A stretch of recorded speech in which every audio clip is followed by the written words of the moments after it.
Imaginons que je sois propriétaire d'une usine de vélos et que je veux éprouver l'endurance de ma dernière production. Je réunis alors un groupe d'employés et je leur confie une mission. Emmener mon vélo depuis Los Angeles jusqu'à Miami par la route pour tester ses performances. Je leur demande de noter tous les détails. La résistance des freins, la durée de vie des pneus. Puis je leur dis que je vais les attendre à Miami. Après quoi, je prends congé.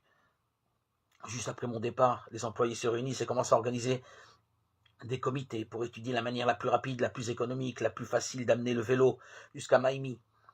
Ils passent des heures et des heures à analyser quelle serait la meilleure méthode pour accomplir la mission. Ils rédigent des propositions et produisent des livres sur le sujet. Finalement, ils en concluent qu'il vaut mieux faire voyager le vélo par avion. C'est le moyen le plus rapide et ils font une affaire sur le prix d'un billet d'avion. Quand nous nous retrouvons à Miami, ils sont là, tout contents. Ils pensent qu'ils ont fait de l'excellent travail et ils s'attendent à ce que je reconnaisse leur loyauté en tant qu'employé. Mais quand je leur demande un rapport sur les performances de durabilité du vélo, ils se regardent et perçoivent avec tristesse qu'ils n'ont pas accompli la mission. C'est la frustration.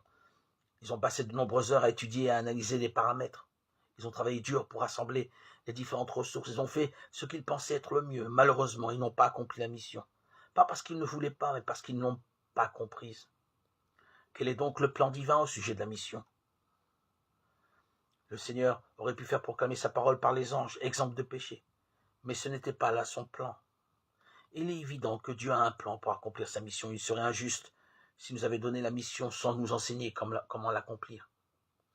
Il ne s'agit pas d'inventer une méthode pour faire ce qu'il nous a déjà enseigné. Il nous a enseigné que nous recevrons de la puissance quand l'Esprit Saint viendra sur nous. Et nous serons ses témoins à Jérusalem, dans toute la Judée et en Samarie jusqu'aux extrémités de la terre. Acte 1, 8. Être un témoin est un attribut propre aux êtres humains. Les animaux, les objets ne peuvent témoigner. Un témoin, c'est quelqu'un qui dit ce qu'il a vu ou vécu. Jean déclare ce qui était dès le commencement, ce que nous avons entendu, ce que nous avons vu de nos yeux, ce que nous avons contemplé et que nos mains ont palpé. Il s'agit de la parole, de la vie, car la vie s'est manifestée, nous avons vu, nous rendons témoignage et nous vous annonçons la vie éternelle qui était auprès du Père et qui s'est manifestée à nous. 1 Jean 1, 1, 2.